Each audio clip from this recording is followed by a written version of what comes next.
Hey, dear vestry, it's me, the Reverend Stephen McHale, and it is, what is it? It's Wednesday afternoon. I am at the Tahoe Forest Health System Hospital here in Truckee, California, which is, I have to say, for a small town hospital, it is fantastic.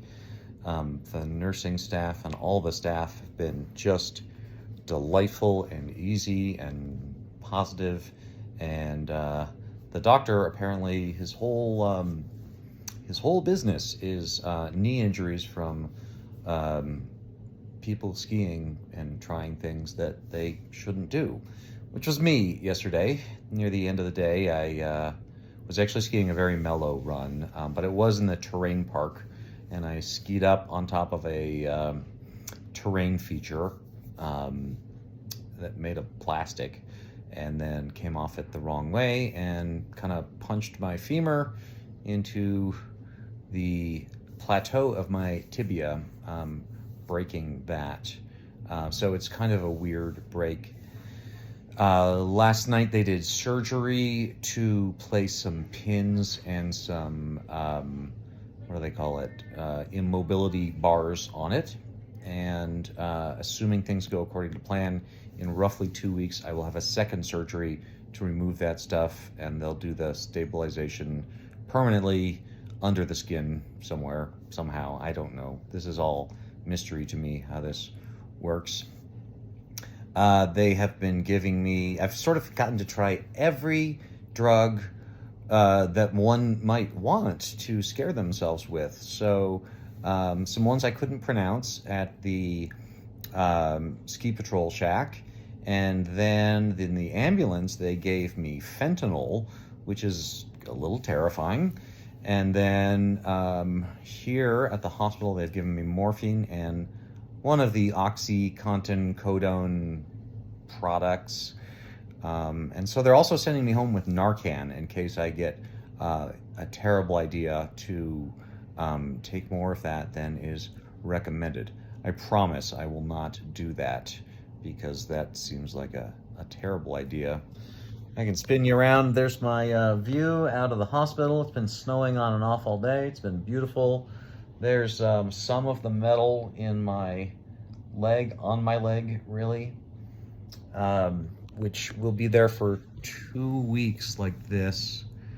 I'm not supposed to put any weight on it, and not use stairs.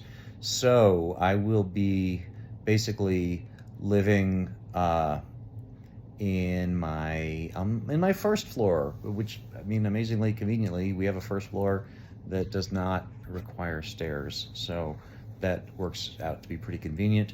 Not so much for my wife, who I'm sure I will be driving bonkers with my frequent texts and calls, asking her if she can adjust my pillow or wipe my nose with a tissue or something like that. My mood is pretty good. I have to admit, I started praying as soon as they started moving me into the ski toboggan, praying meditative prayers of calm, because I knew that keeping my heart rate lower and my muscles looser would ease the pain of all the bumps that were coming in the toboggan and metaphorically later down the road. Let's see, other stuff to keep you appraised of. Tracy is back. She got stuck in Mexico a little longer than she had planned. She and Michael have church in hand. We already had a guest preacher and presider booked for this Sunday, the Reverend Bruce Smith, so we're all good there. And then the following week, I still need to figure out. I've had offers from a handful of folks who could pitch in, and maybe I'll even record a sermon like this, where I just ramble into the camera. Mind you, I did just take oxycodone, so my ramblings will appear sublime to me, and perhaps less so to each of you, dear people. All right, on to a completely different subject. The hiring committee and I continue to do good work. Our committee of Gene Brennan, Brigitte Piemonte, Tamar Peeler, and Melanie McMullen are just phenomenal. And so I am leaning strongly towards hiring Elizabeth Hood. We have, as you saw, interviewed in person one other, and then I did a Zoom interview with another candidate from the Diocese of Colorado on Friday. I think for a variety of reasons, he's not a great fit for us, though he looks like a priest and speaks like a priest and speaks Hebrew fluently and likes to translate Hebrew poetry in his free time. I was looking for, in addition to Hebrew poetry, more emphasis on community and engaging with young people, as well as with newcomers. Let's see, other stuff to... the reason I'm leaning heavily towards Elizabeth is that, is for a few reasons. I'm going to say three, and now I'm going to see if I can remember them.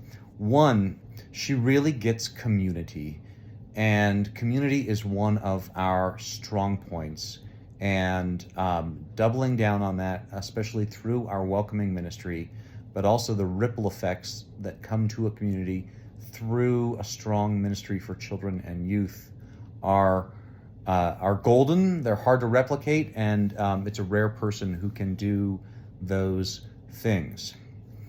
Two, my former boss, Bruce Smith, the one who's pitching in on Sunday, asked me which prospective employee would make my job easier. And not that I want to be lazy, but a person who could take more off of my plate so I could focus elsewhere. And that for me was a pretty clarifying question.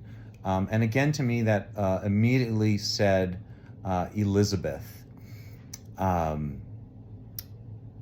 because she can do all kinds of things that may not necessarily come naturally to the average ordained person. So she's sort of a not average ordained person, as we know.